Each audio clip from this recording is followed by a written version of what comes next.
সুপ্রিয় শিক্ষার্থী, তোমাদেরকে স্বাগতম জানাচ্ছি বাংলা প্রথম পত্রের ক্লাস, কবিতার ক্লাস। এই অবরুদ্ধকালে তোমরা সবাই আশা করি সুস্থ আছো, ভালো আছো। যে যেখানে আছো তোমরা নিজেদের দিকে খেয়াল রেখো। আমরা এখন একটা সংকটকাল পার করছি। পরম করুণাময়ের কাছে এইটুকু প্রার্থনা, আমাদের এই সংকটকাল তিনি যেন যথাযথভাবে সুন্দরভাবে উত্তীর্ণ করতে আমাদেরকে সাহায্য করেন। দীর্ঘদিন থেকে তোমরা ক্লাস থেকে বঞ্চিত। আজকে বাংলা প্রথম পত্রের ক্লাসে তোমাদেরকে স্বাগতম জানাচ্ছি। আমরা আজকে একটি কবিতার ক্লাস করব। আমাদের নির্ধারিত কবি সৈয়দ শামসুল হক। সৈয়দ শামসুল হকের নুরুল দিনের কথা মনে পড়ে যায়। এই কবিতাটি তোমাদের পাঠ্যসূচিতে রয়েছে। হয়তো কেউ কেউ ইতিমধ্যে তোমরা কবিতাটি পাঠ করেছ, হৃদয়ঙ্গম করার চেষ্টা করেছ। এটি একটি বহুল পঠিত কবিতা, তবে এটা সরাসরি কোনো কাব্যগ্রন্থের থেকে নেওয়া হয়নি। এটা সৈয়দ শামসুল হকের নুরুল দিনের সারা জীবন কাব্যনাটকের প্রস্তাবনার অংশবিশেষ, সূত্রধরের সংলাপের এই অংশটুকু কবিতা হিসাবে ব্যবহৃত হয়েছে। তো আমাদের আজকের কবিতা নুরুল দিনের কথা মনে পড়ে যায়। কোনো কোনো বইতে এর পৃষ্ঠা নাম্বার দেওয়া আছে 324। হয়তো নতুন কোনো সংস্করণের বইতে পৃষ্ঠা নাম্বারগুলো তোমার একটু এদিক ওদিক হতে পারে, তোমরা সেটা মিলিয়ে নিও। তো আমরা আমাদের নির্ধারিত কবি সৈয়দ শামসুল হক সম্পর্কে কিছুটা জেনে নিই। তিনি কুড়িগ্রামে জন্মগ্রহণ করেছিলেন 1935 সালে 27শে ডিসেম্বর। তিনি মূলত সব্যসাচী লেখক হিসেবে পরিচিত হয়েছেন। সব্যসাচী শব্দের অর্থ হচ্ছে যার দুহাত সমান চলে। তাই বলে কি আমাদের সৈয়দ শামসুল হক কি দুই হাতে লিখতেন? আসলে সেটা নয়। সব্যসাচী বলতে আমরা এখানে যেটা বুঝি সেটা হচ্ছে সৈয়দ শামসুল হক একাধারে কবি, ছোট গল্পকার, তারপরে তোমার উপন্যাসিক, নাট্যকার, চিত্রনাট্যকার, তারপরে গীতিকার। হ্যাঁ, কোন পরিচয়টাতে তাকে তোমরা ফেলতে পারবে না। তার বহুবিধ প্রতিভা রয়েছে। বাংলা সাহিত্য উপকৃত হয়েছে তার দ্বারা। তার কবিতা, তার গল্প, তার উপন্যাস, তার কাব্যনাটক, তার নাটক, তার চলচ্চিত্র এবং তার গান বাংলা সাহিত্যকে ঋদ্ধ করেছে। আমরা দেখতে পাচ্ছি তার জন্মসাল উল্লেখ করা আছে এখানে। তারপরে তার দুটো কবিতা গ্রন্থের কথা আমি এখানে, দুটো কাব্যগ্রন্থের নাম উল্লেখ রয়েছে। তার আরও অনেকগুলো কাব্যগ্রন্থ রয়েছে, সেগুলো তোমরা বই পড়লেই জানতে পারবে। এখানে রয়েছে বৈশাখে রচিত পংক্তিমালা, 1970 সালে প্রকাশিত হয়েছিল। পরাণের গহীন ভেতরে 1980 সালে। এই দুটো কাব্যগ্রন্থ বেশ উল্লেখযোগ্য। তারপরে উপন্যাস দুটো উপন্যাসের নাম এখানে উল্লেখ করা হয়েছে। এছাড়া তার আরও অনেক উপন্যাস রয়েছে যা তোমরা বইতে উল্লেখ করা আছে, তোমরা পড়বে। এখানে দুটো উপন্যাসের নাম আমি উল্লেখ করেছি। খেলারাম খেলে যা 1991 সালে প্রকাশিত হয়েছে। তারপরে রয়েছে নিষিদ্ধ লোবান। তোমরা হয়তো ইতিমধ্যে নিষিদ্ধ লোবান নিয়ে একটা ভালো চলচ্চিত্র হয়েছে, দেখেছো কিনা আমি জানি না। তো নিষিদ্ধ লোবান, তার নিষিদ্ধ লোবান তোমার প্রকাশিত হয়েছে 1993 সালে। এরপরে আমরা দেখতে পাচ্ছি দুটো কাব্যনাটক, তার বিখ্যাত দুটো কাব্যনাটক পায়ের আওয়াজ পাওয়া যায় 1976 সালে প্রকাশিত হয়েছে, নুরুল দিনের সারা জীবন 1982 সালে প্রকাশিত হয়েছে। আজকের যে কবিতাটা আমরা পাঠ করব সেই কবিতাটি তোমার নুরুল দিনের সারা জীবন কাব্যনাটকের প্রস্তাবনার অংশ বিশেষ। সূত্রধর বলে একজন চরিত্র, এই চরিত্রের মুখে প্রথমে দর্শককে একত্রভাবে একত্রীভূত করার জন্য নাট্যকার যে একটা প্রস্তাবনা রেখেছেন সেই অংশটুকুই তোমাদেরকে এখানে কবিতা হিসেবে তুলে দেওয়া হয়েছে।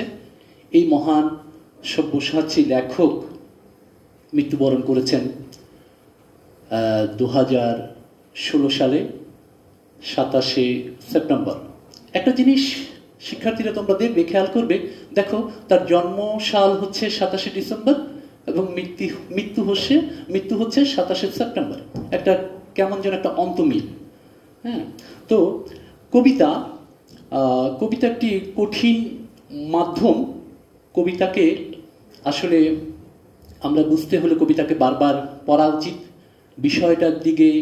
বিষয়ের দিকে লক্ষ্য রেখে কবিতার শব্দগুলোকে হৃদয়ঙ্গম করে তারপর কবিতাকে বোঝা উচিত। কারণ একটা কবিতা কবি যে লিখেন, কবির ভেতরের যে দোতনা, সেই দোতনা ব্যঞ্জনা বুঝতে হলে পাঠক হিসেবে আমাদেরকে খুব বেশি বেশি শব্দের গভীরে ঢোকা উচিত। আর তোমরা জানো বোধ হয়, প্রায় সময় আমি কবিতা পড়াতে গেলে তোমাদেরকে ক্লাসে বলেছি, শব্দই কবিতা। শব্দের আবরণ খুলে খুলে কবিতার ভেতরের যে ভেতরের যে নির্যাস, সেই নির্যাসটুকু তোমার উপভোগ করতে হয়। তো এই কবিতাটি পাঠ করলে তোমরা প্রথমত যেটা হচ্ছে, এই কবিতাটি অনেক বেশি আবৃত্তি হয়, তোমরা কবিতাটিকে আবৃত্তি করতে পারবে। তারপরে সাহসী, প্রতিবাদী, সংগ্রামী ও আত্মত্যাগী মানুষ সম্পর্কে তোমরা জানতে পারবে। বাঙালির প্রতিবাদী ঐতিহ্য সম্পর্কে তোমরা জানবে। মুক্তিযুদ্ধ ও বাঙালির আত্মত্যাগের মহিমা সম্পর্কে জানবে। দেশপ্রেমের প্রতি উদ্বুদ্ধ হবে তোমরা, আর কবিতাটি তোমরা মূল্যায়ন করতে পারবে। তো সার্বিক বিষয় বিবেচনা করে তোমাদের নুরুল দিনের সারা জীবন এই কবিতাটি আমার মনে হয় যে তোমাদের পাঠ্যসূচির অন্তর্ভুক্ত যেসব কবিতা রয়েছে সেসব কবিতা থেকে একটি ব্যতিক্রম ধর্মী কবিতা, যে কবিতা যে সময়কাল, কবিতার যে সময়কালটা উল্লেখ করেছেন সেই সময় থেকে বের হয়ে পাঠককে একেবারে বর্তমান অবধি কবি টেনে নিয়ে এসছে। তো আমার মনে হয় এই কবিতাটি তোমরা অনেক বেশি পাঠ করেছো, পাঠ শোনো থাকো, আমিও মাঝে মধ্যে তোমাদেরকে পাঠ করে শোনাই। তো আমরা মনে হয় কবিতাটিকে প্রথমে একটু পাঠ করে নিলে আমাদের কবিতাটা বিশ্লেষণ করতে সুবিধা হবে। আমরা যতটুকু সম্ভব এই অনলাইন ক্লাসের মাধ্যমে, মানে যতটুকু আমরা পাঠ করার দরকার, আমার সঙ্গে তোমরা পাঠ করতে পারবো, আমি একটু পাঠ করি, তারপরে একটু বিশ্লেষণ আমরা দিব। আমরা একটু পাঠ করি। নীলক্ষা আকাশ নীল, হাজার হাজার তারা ওই নীলে অগণিত, আর নিচে গ্রাম গঞ্জ হাট জনপদ লোকালয় আছে 69,000। ধবল দুধের মতো জ্যোৎস্না তার ঢালিতেছে চাঁদ পূর্ণিমার। নষ্ট ক্ষেত, নষ্ট মাঠ, নদী নষ্ট, বীজ নষ্ট, বড় নষ্ট যখন সংসার, তখন হঠাৎ কেন দেখা দেয় নীলক্ষার নীলে তীব্র শীষ দিয়ে এত বড় চাঁদ। অতি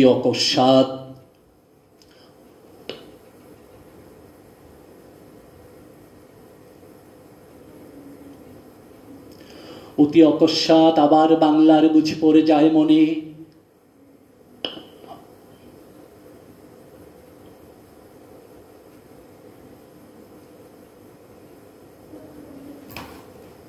একটু সমস্যা হচ্ছে শিক্ষার্থীরা, একটু তোমরা ধৈর্য ধরো।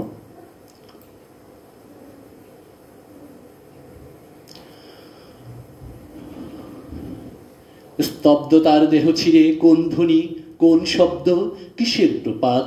গোল হয়ে আসুন সকলে, ঘন হয়ে আসুন সকলে, আমার মিনতি আজ স্থির হয়ে বসুন সকলে। অতীত হঠাৎ হাতে হানা দেয় মানুষের বন্ধ দরজায়। এই তীব্র স্বচ্ছ পূর্ণিমায় নুরুল দিনের কথা মনে পড়ে যায়। কাল ঘুম যখন বাংলায়, তার দীর্ঘ দেহ নিয়ে আবার নুরুল দিন দেখা দেয় মরাঙ্গিনায়। নুরুল দিনের বাড়ি রংপুর যে ছিল, নুরুল দিনের বাড়ি রংপুর যে ছিল, রংপুরে নুরুল দিন একদিন ডাক দিয়েছিল 1189 সনে। আবার বাংলার বুঝি পড়ে যায় মনে, নুরুল দিনের কথা মনে পড়ে যায় যখন শকুন নেমে আসে সোনার বাংলায়। নুরুল দিনের কথা মনে পড়ে যায় যখন আমার দেশ ছেয়ে যায় দালালের রিয়াল খাল্লায়। নুরুল দিনের কথা মনে পড়ে যায় যখন আমার স্বপ্ন লুট হয়ে যায়। নুরুল দিনের কথা মনে পড়ে যায় যখন আমার কণ্ঠ বাজেয়াপ্ত করে নিয়ে যায়।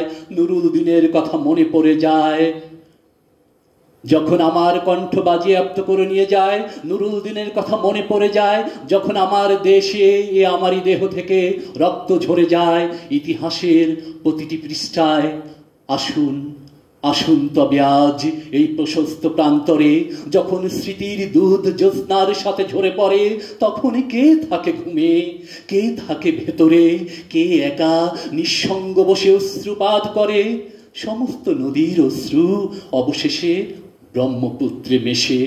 নুরুল দিনেরও কথা যেন সারা দেশে পাহাড়ি ঢলের মতো নেমে এসে সমস্ত ভাষায় অভাগা মানুষ যেন জেগে ওঠে আবারও এই আশায় যে আবারও নুরুল দিন একদিন আসিবে বাংলায়। আবার নুরুল দিন একদিন কাল পূর্ণিমায় দিবে ডাক, জাগো বাহে কুণ্ঠে সবাই। তো নুরুল দিন রংপুরে জন্মগ্রহণ করেছিল। নুরুল দিন কৃষক নেতা ছিল। তৎকালে ব্রিটিশ শাসনকালে যে কৃষকদের উপরে অত্যাচার এবং গরিব কৃষকদেরকে যে ভূস্বামীরা কতটা ভাবে কিভাবে যে ঠকাচ্ছিল, নির্যাতন করছিল, শোষণ করছিল, তার প্রতিবাদ করেছিল নুরুল দিন 1189 সনে, যেটা ইংরেজি 1782 খ্রিস্টাব্দ।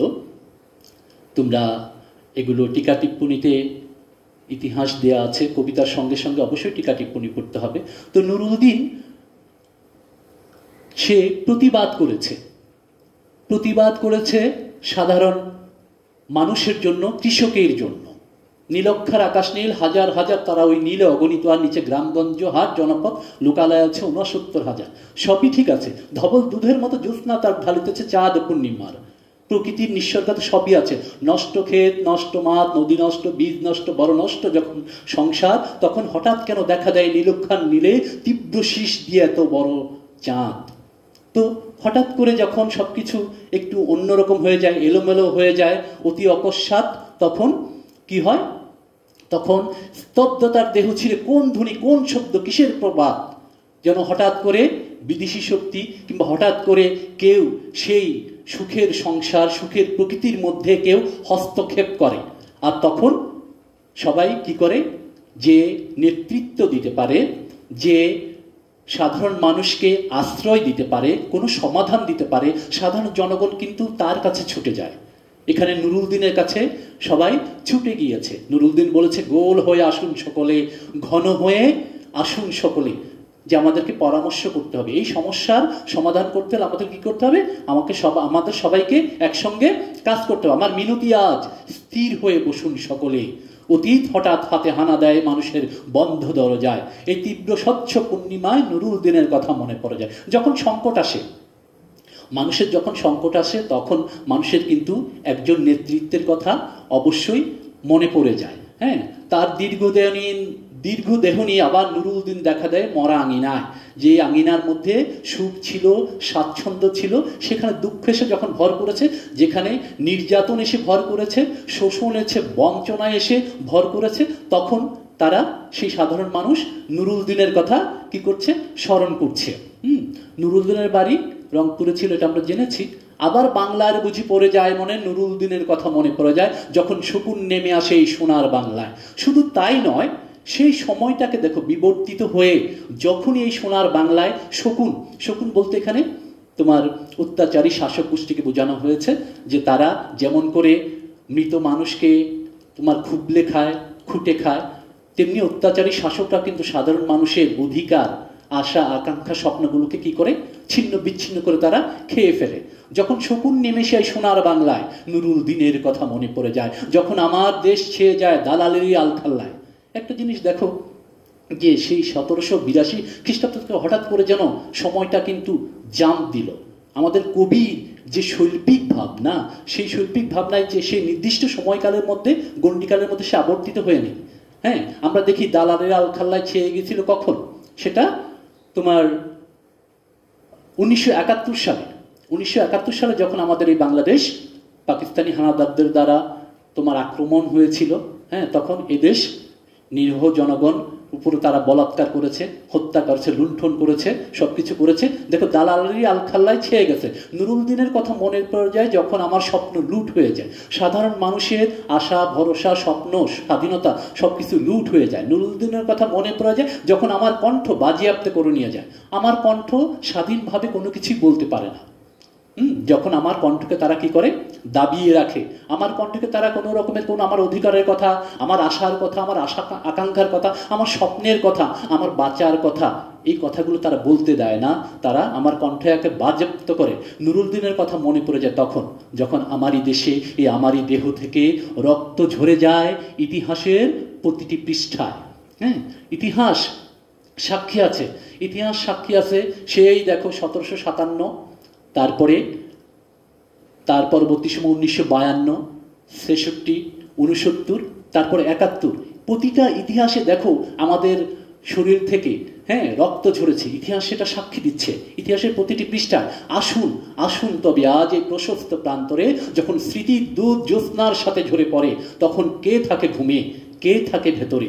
ঘুমে থাকলে হবে না, ভেতরে বসে থাকলে হবে না, সমস্যার সমাধান করতে হবে, বের হয়ে আসতে হবে, সবাইকে জাগতে হবে।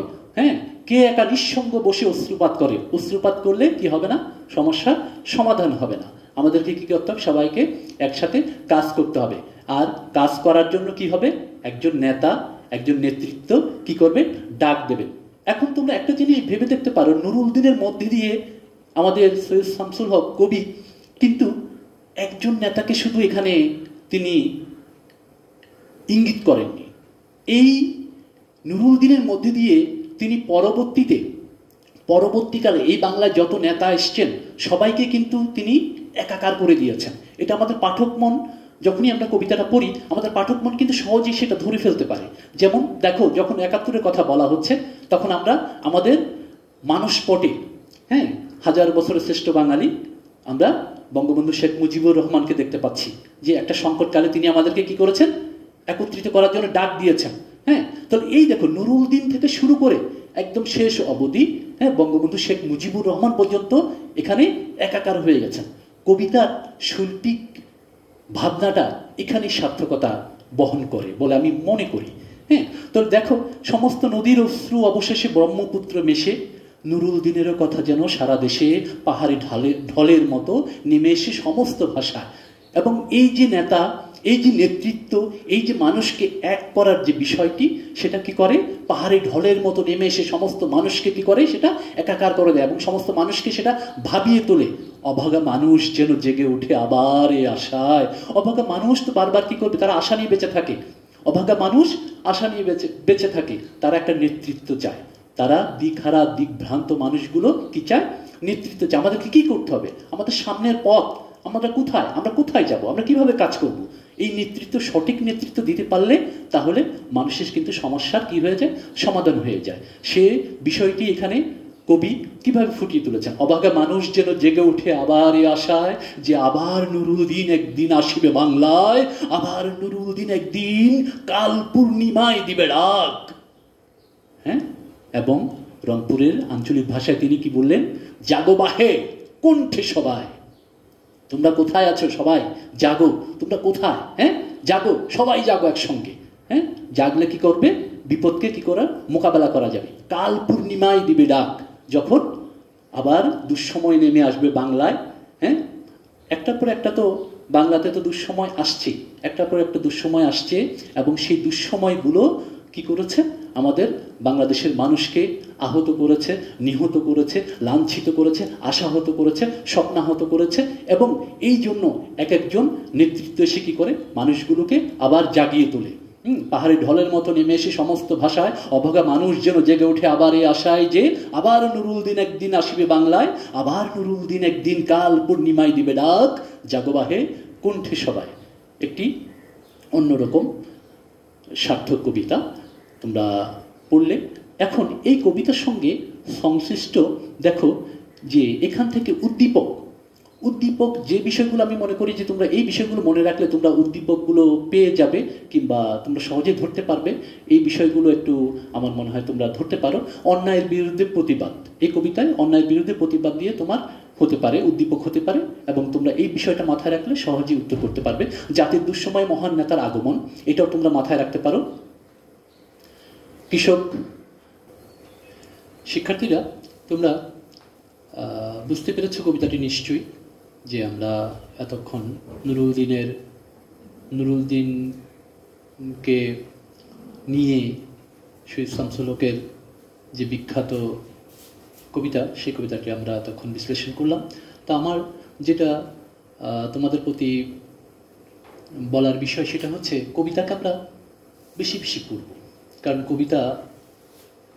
কবি যে শব্দের আবরণ দিয়ে রচনা করেন, সেই শব্দের আবরণ খুলে কবিতাকে বুঝতে হলে বেশি বেশি পাঠ ছাড়া অন্য কোনো বুদ্ধি নেই। শব্দকে বুঝতে হবে, শব্দের ভেতরে ঢুকতে হবে, শব্দের আবরণ খুলে ভিতরের নির্যাসটুকু নিতে হবে, তাহলে কবিতা বোঝা যাবে। তো আমার মনে হয় যখন তোমরা কবিতাটা পড়বে তখন অবশ্যই একটা খাতা তোমরা খুলে রাখবে, কলম রাখবে, খাতা কলম খুলে রেখে তোমরা কবিতা পড়বে। কারণ যে শব্দগুলো আছে এবং কিছু কিছু লাইন আছে, যে লাইনগুলোর বিশ্লেষণগুলো তোমাদের শিখতে হবে, আর ওই লাইনগুলোর বিশ্লেষণগুলো যদি তোমরা বেশি বেশি করতে পারো তাহলে কবিতাটাকে অনেক বেশি তোমার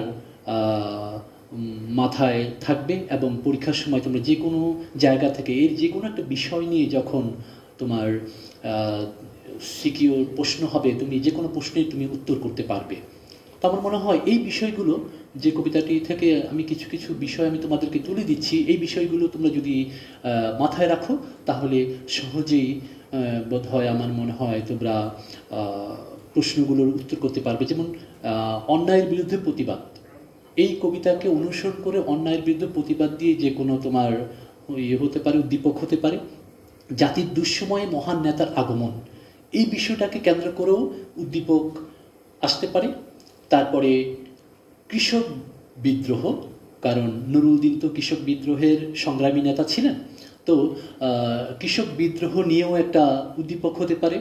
শোষণের বিরুদ্ধে প্রতিবাদ, নুরুল দিন রংপুরে 1782 খ্রিস্টাব্দে যে শোষণের বিরুদ্ধে যে প্রতিবাদ জানিয়েছেন, সেই বিষয়টাকে কেন্দ্র করেও তোমার উদ্দীপক হতে পারে। তারপরে আরেকটি বিষয়, শাসক শোষকের অত্যাচারের বিরুদ্ধে প্রতিবাদী সত্তা, নুরুল দিন একটি প্রতিবাদী সত্তা, সেই প্রতিবাদী সত্তাকে কেন্দ্র করেও উদ্দীপক হতে পারে।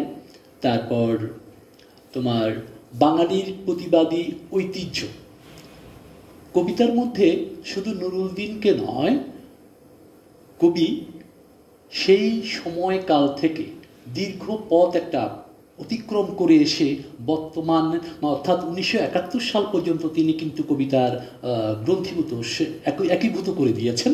তো আমার মনে হয় যে এই সময়কালটাকে ধরে তোমরা বাঙালির প্রতিবাদী ঐতিহ্য, সাহসিকতা, এই দুটো জিনিস এখানে, বাঙালির প্রতিবাদী ঐতিহ্য আর একটি হচ্ছে সাহসিকতা, এই দুটো বিষয় দিয়েও তোমার উদ্দীপক আসতে পারে।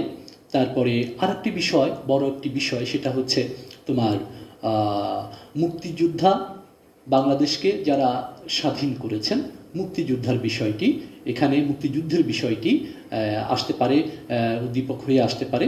তারপরে আরেকটা বিষয় হচ্ছে বিরূপ পরিবেশ ও আশাবাদী মনোভাব, এখানে বিরূপ পরিবেশ যে চিত্র অঙ্কিত হয়েছে, সেই সব বিরূপ পরিবেশ তোমার নিয়ে, এবং সবশেষে যেটা হচ্ছে যে তোমার একটা আশাবাদী মন এবং মননের পরিচয় কবিতার মধ্যে পাওয়া যায়।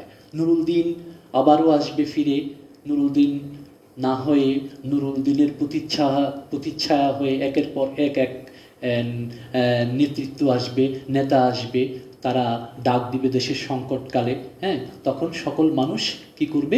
আশাবাদী হয়ে তারই নেতৃত্ব মেনে নেওয়ার জন্য তারা একীভূত হবে, একনিষ্ঠভাবে কাজ করবে। তো এই বিষয়গুলো নিয়েও কিন্তু তোমার হতে পারে তোমার উদ্দীপক। তাই আমি মনে করি যে কবিতাটি পাঠ করার সঙ্গে সঙ্গে উদ্দীপকের বিষয়গুলো নিয়ে তুমি যদি চিন্তা করো, চিন্তা ভাবনা করে রাখো এবং তোমার খাতায় নোট রাখো, তাহলে আমার মনে হয় একটা কবিতা সম্পর্কে তোমার ভেতরটা পরিষ্কার ধারণা জন্মাবে এবং ওই বিষয়গুলোর উপর জোর দিলে যে কোনো উদ্দীপকই আসুক না কেন আমার মনে হয় তুমি সহজেই উত্তর করতে পারবে।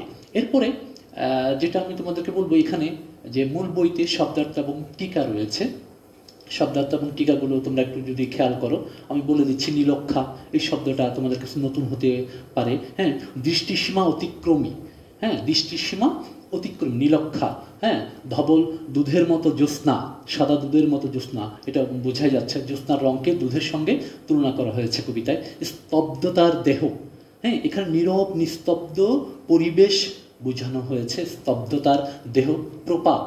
হ্যাঁ, নির্ঝরের পতনের স্থান, জলপ্রপাত। হ্যাঁ, ঝর্ণার পানি যে তোমার পড়ছে, প্রপাত। হ্যাঁ, সেটা বোঝানো হচ্ছে। হানা দেয়, আক্রমণ করে, আবির্ভূত হয় অর্থে ব্যবহৃত হয়েছে এই কবিতায়। কালঘুম বলে একটা শব্দ এই কবিতায় এসছে, কালঘুম। কালঘুম এটা মৃত্যু কিংবা চিরনিদ্রা বলতে বোঝাতে ব্যবহার করা হয়েছে শব্দটি। মরা আঙিনায়, এরকম একটা শব্দ এই কবিতায় ব্যবহার করা হয়েছে। মৃত্যু নিথর অঙ্গনে। হ্যাঁ, বাহে বা বাপুহে বলে একটা শব্দ ব্যবহৃত হয়েছে। দিনাজপুর রংপুর এলাকার সম্বোধনবাচক এই শব্দটি তোমরা এখানে ব্যবহৃত হয়েছে। আর কণ্ঠে মানে হচ্ছে কোথায়। বানান সতর্কতা করার জন্য কিছু শব্দ তোমাদের মনে রাখা উচিত। গঞ্জ, জ্যোৎস্না, পূর্ণিমা, নীলক্ষা, শীষ, অকস্মাৎ। হ্যাঁ, যেমন এই অকস্মাৎ বানানটাকে অনেকেই আবার উচ্চারণ করে অকস্মাৎ, এই ধরনের উচ্চারণ করে থাকে। তো কাজেই উচ্চারণের সঙ্গে সঙ্গে বানানটাও দেখে নিবে, অকস্মাৎ। হ্যাঁ, স্তব্ধতা, স্বচ্ছ, দীর্ঘ, আঙিনা, তীব্র, প্রপাত, আলখাল্লা, ব্রহ্মপুত্র, নিঃসঙ্গ, অশ্রুপাত, স্মৃতি, পৃষ্ঠা, বাজিয়াপ্ত, স্বপ্ন, কণ্ঠ। এইসব বানানগুলো তোমরা পড়ার সঙ্গে সঙ্গে বানানগুলো দেখে নেবে, তাহলে আমার মনে হয় তোমরা এই কবিতাটিকে সহজেই আত্মস্থ করতে পারবে। কবিতাকে বললাম যে বারবার করে তোমরা কবিতাটা পড়বে, একবার এক সময় পড়ে এবং ওই খাতা খুলে যদি তোমরা যথার্থ শব্দের নোটগুলো নাও, আমার মনে হয় কবিতা তোমাদের কাছে সহজেই ধরা দেবে। হ্যাঁ, এবং আর যে বিষয় অনুধাবনের বিষয়গুলো আছে, বারবার করে কবিতার লাইনগুলোকে বিশ্লেষণ করার চেষ্টা এবং কোনো কিছুর সাথে তুলনা দিয়ে সেটাকে মাথায় রাখা এবং খাতার মধ্যে সেটা লিপিবদ্ধ করলে আমার মনে হয় কবিতা তোমাদেরকে সহজেই ধরা দেবে। বারবার পাঠ ছাড়া আর বিকল্প কোনো পথ নেই। তো কাজেই আমার মনে হয় তোমরা যাই পড়ো না কেন, খাতাটা খোলা রাখা চাই সামনে, খাতায় কিছু কিছু নোট নেওয়া দরকার, শব্দগুলো বানানগুলো লেখা দরকার সঙ্গে সঙ্গে।